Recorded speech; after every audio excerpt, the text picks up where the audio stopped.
இந்த வேர்ல்டில் எத்தனை வகையான செடிகள், கொடிகள், மரங்கள் எல்லாமே இருக்குது.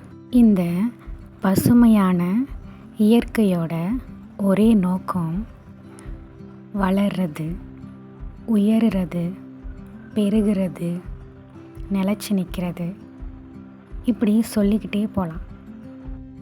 எத்தனை வகையான இயற்கை பேரழிவு வந்தாலும் அதோட நோக்கம் மாறவே மாறாது. இந்த பசுமையான செடிகள் போல தான் கடவுள் மனுஷனுக்கு கொடுத்த திறமையும்.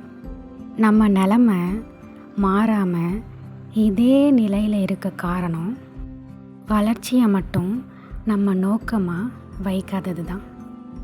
பிறருடைய திறமை பார்க்குறதுக்கு கவர்ச்சியான அடிக்கடி பூக்கிற பூக்களை போல இருக்கலாம். நமக்கு கடவுள் கொடுத்த திறமை படர்ந்து, விரிந்து, உயர்ந்து, நிழல் தந்து, உண்டு மகிழ்கிற மரமாக ஏன் இருக்கக்கூடாது? Your effort creates your growth.